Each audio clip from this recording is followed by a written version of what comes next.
ये ज़बरदस्ती कर रहा है। मैंने इसको मेडिकल भी भेजा, मेरी तबीयत ठीक नहीं है, इसके बाद भी इसने गाड़ी पकड़वाई है मेरी।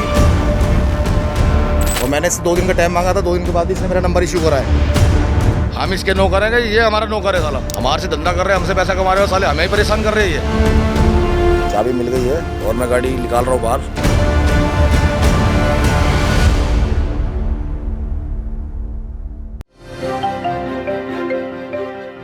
दोस्तों, देश के अंदर जो गाड़ियां फाइनेंसर्स के द्वारा पकड़ी जाती हैं उसके डिटेल्ड प्रोसीजर बने हुए हैं। कानूनन किस तरीके से गाड़ियां पकड़नी हैं।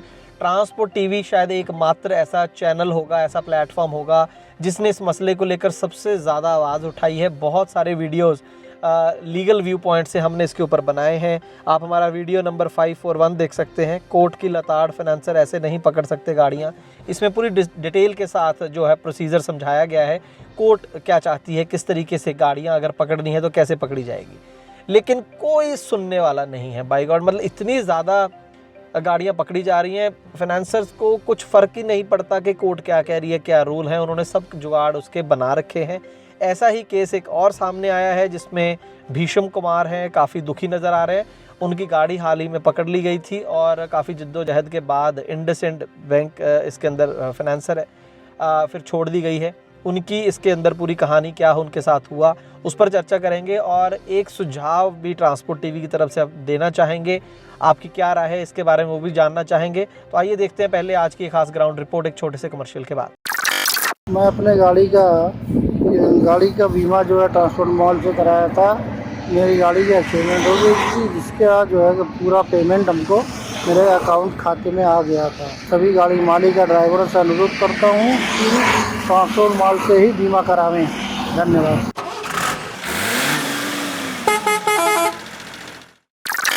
ट्रांसपोर्ट टीवी पर आपका स्वागत है दोस्तों। मैं हूं मनिंदर सिंह और आप देख रहे हैं ग्राउंड रिपोर्ट। आप पहले दोस्तों आगे बढ़ने से पहले भीषम कुमार जी की बात सुन लेते हैं, वो क्या कह रहे हैं। इंडसइंड बैंक ने ये ज़बरदस्ती कर रहा है तबीयत ख़राब होने की वजह से। और मैंने इसको मेडिकल भी भेजा था, मेरी तबीयत ठीक नहीं है, इसके बाद भी मेरी गाड़ी पकड़वाई है इसने त्योहार के टाइम पे।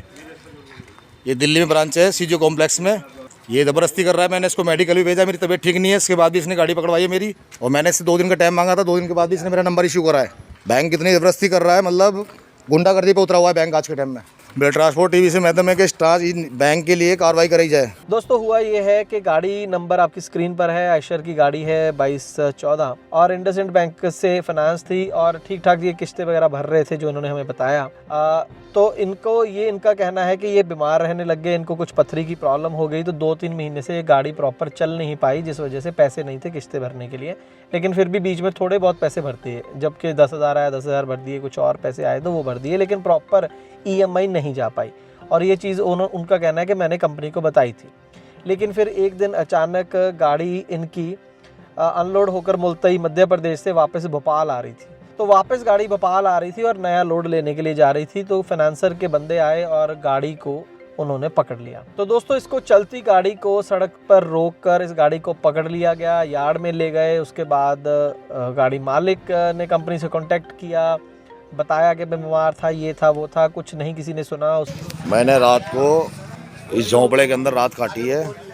और ये ट्रांसपोर्ट नगर है, यहाँ पे ट्रांसपोर्ट नगर के लास्ट में गाड़ियाँ खड़ी हैं ये, और ये शंकर रोड लाइन से। मैं रात को यहाँ सोया हुआ था, अब मेरे को सोने का प्रबंध ये मिला हुआ है, अब मैं रात यहाँ काटूँगा। ये हाल फाइनेंसरों ने करा है हमारा, बैंक वालों ने, बैंक मैनेजर ने।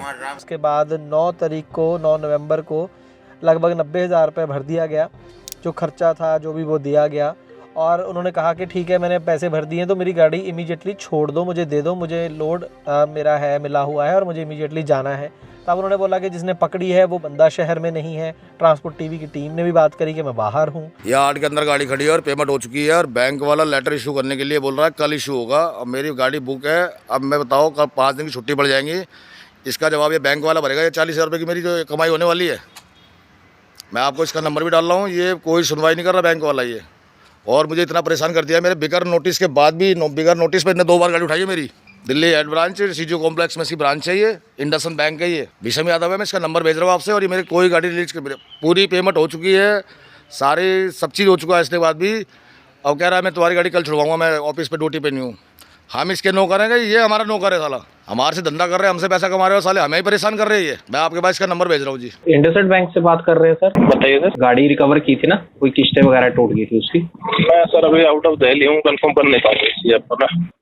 इनकी ब्रांच मैनेजर जो है दिल्ली के हैं, उनका नंबर होगा आपके पास? मैं उनसे बात कर लूँ, रिकवरी का तरीका सही नहीं है। मैं एक बार कंफर्म करता हूँ सर आपको ना। हाँ, कब तक कॉल करेंगे सर? मैं करता हूँ थोड़ी देर में आपको बोलना, 10 मिनट करता हूँ। अब ये कोई छोटी मोटी कंपनी या कोई किराने की दुकान तो है नहीं कि लाला जी सीट पर नहीं है तो आपको सामान नहीं मिलेगा। अरे भाई, इतनी बड़ी कंपनियां हैं, एक एक दिन गाड़ी वाले का कीमती होता है, अगर उसने पैसे भर दिए तो इमीडिएटली उसको चाबियां पकड़ाओ। लेकिन हमारे फ़ोन करने के बाद और गाड़ी मालिक के कहने के बाद दूसरे दिन जाकर ही बैंक ने इसकी गाड़ी छोड़ी। चाबी मिल गई है गाड़ी की और मैं गाड़ी निकाल रहा हूँ बाहर, और मेरी मदद करी जाए साहब, बिल्कुल कार्रवाई करी जाए बैंक के ऊपर में। बहुत परेशान कर लिया इसने, रोड पे सुलाया इसने 2 दिन 3 दिन तक। अब उसमें देखो, यहाँ पर 2 मसले मैं उठाना चाहता हूँ। कहानी तो ये बहुत पुरानी है, कहने का मतलब बहुत बार, हज़ारों बार देश में हो चुकी है। 2 चीज़ें यहाँ पर मैं कहना चाहता हूँ कि एक तो जो सरफासी एक्ट है उसके अंदर गाड़ी को पकड़ने का एक तरीका है। एक तो आप रोड पर चलती गाड़ी को नहीं पकड़ सकते हैं, यार्ड में खड़ी है, मालिक के घर पे खड़ी है, तभी आप गाड़ी को पकड़ सकते हैं, और उसका बाकायदा नोटिस देना होता है, वहाँ पर एक गवाह होना चाहिए, तमाम तरह की चीज़ें होती हैं, लेकिन वो फॉलो नहीं होती हैं। लेकिन आप कोर्ट में जाएंगे तो कंपनी सब कुछ प्रूव कर देगी, उन्होंने सब जुगाड़ बना रखे होते हैं। आपको नोटिस भी दिखा देंगे कि गया था लेकिन वापस आ गया, या डिलीवरी का भी दिखा देंगे। बड़े बड़े वकील होते हैं इनके पास, तो जुगाड़ होते हैं। लेकिन एक मैं नई चीज़ जो यहाँ पर कहना चाहता हूँ वो ये है दोस्तों कि रीशेड्यूलमेंट ऑफ लोन के बहुत पहले भी हमने कोविड के टाइम पे मैंने इस पर बात करी थी कि तब गवर्नमेंट एक स्कीम भी लेके आई थी कि अगर आपका लोन चल रहा है तो आपको उसे रीशेड्यूल करा लो, मतलब उसकी किस्तें छोटी करवा लो। मैं उसकी बात नहीं कर रहा मोरेटोरियम की कि 3 महीने किस्तें मत दो, वो तो बेकार स्कीम थी, हमने भी बताया था कि सोच समझ कर करना। लेकिन मैं बात कुछ और कर रहा हूँ कि मान लीजिए आपकी 50,000 रुपये की किस्त है और आपकी किसी वजह से कमाई हो गई है कम, तो आप जाके बैंक में मैनेजर को बोले कि आप मेरी जो इंस्टॉलमेंट है वो 25,000 की कर दो, या 30,000 की कर दो, 35 की कर दो, लेकिन मैं 50 नहीं दे पाऊँगा। तो और वो उससे क्या होगा कि किस्तें थोड़ी लंबी हो जाएंगी। अगर मतलब 60 किस्तें थी तो हो सकता है 70 हो जाए या 80 हो जाए, और फिर जब आपके 4 पैसे बनने लगें तो आप किस्त दोबारा से बड़ी करवा लो। तो इस तरीके का सिस्टम होता है बैंकों में, ये उनके पास प्रावधान है लीगली, लेकिन इसमें जो मैनेजर है कंसर्न उसकी मर्जी होती है। जो तो बड़े बिजनेसमैन है, इंडस्ट्रियलिस्ट है, उनके लिए सब होता है और ज़्यादातर हो जाता है। लेकिन आम बंदों को एक तो पता नहीं होता कि ऐसी फैसिलिटी है, और दूसरा अब उसकी रेपुटेशन पे डिपेंड करता है या आगे मैनेजर पर डिपेंड करता है कि उसको रिशेड्यूल करते हैं या नहीं करते हैं। यहाँ पर मैं ये कहना चाहता हूँ कि सरकार को, फाइनेंस मिनिस्ट्री को कुछ ऐसा होना चाहिए कि वहाँ पर उस मैनेजर की मर्जी ना हो, ये उसको करना ही पड़े। अगर लिखकर गाड़ी मालिक या जिसने लोन लिया है वो कहता है, चाहे होम लोन हो चाहे वो गाड़ी का लोन हो, मेरे कहने का मतलब ये है, क्योंकि देखिए उस बंदे को लोन इसीलिए दिया गया क्योंकि उसकी क्रेडिबिलिटी बनती होगी, उसका क्रेडिट स्कोर ठीक होगा, तभी उसे लोन मिला है ना। तो अगर उस पर कुछ मुसीबत आ गई, अगर वो कह रहा है कि 6 महीने के लिए मेरी किस्त छोटी कर दो, तो कर देनी चाहिए। इसमें ऑप्शन नहीं होना चाहिए कि मैनेजर की मर्जी है। वो ऐसा हो कि भाई 5 साल का लोन है, आप 5 साल में 3 बार या 4 बार आप चेंज करवा सकते हैं, किस्त अपनी छोटी बड़ी करवा सकते हैं, उसके बाद नहीं करवा सकते, ऐसा बना दो, है ना। ज़्यादा लंबी किस्तें होंगी, वो गाड़ी मालिक को भी पता है कि मेरा ब्याज मुझे और ज़्यादा देना पड़ेगा, लेकिन ये चीज़ अच्छी है कि किस्त तो नहीं टूटेगी कम से कम। उस 6 महीने के लिए मतलब बीमार ही हो गया, अकेला मोटर मालिक है, वो क्या करेगा, बच्चे थोड़ी चलाएंगे उसकी गाड़ी। तो उससे अच्छा है कि भाई किस्त छोटी कर दो, या कोई ऐसे पेंडेमिक की आ गई, कोविड आ गया, मंदा आ गया, तो 6 महीने कम ले लो, पैसे मिलते तो रहेंगे। अब तो बिल्कुल ही नहीं दे रहा बंदा, तो डिफ़ॉल्टर भी नहीं बनेगा, उसका क्रेडिट स्कोर भी ख़राब नहीं होगा। तो दोस्तों, आपकी क्या राय है इसके ऊपर? मैं इस केस को एग्जाम्पल बनाकर आपके सामने ये बात रख रहा हूँ कि क्या ऐसा सिस्टम नहीं हो जाना चाहिए कि वहाँ पर मैनेजर की मर्जी ना हो, आपका हक हो ये कि आप 2 बार या 3 बार 4 बार अपनी पूरी लोन टर्म में अपनी किस्त को छोटा या बड़ा कर सकते हैं।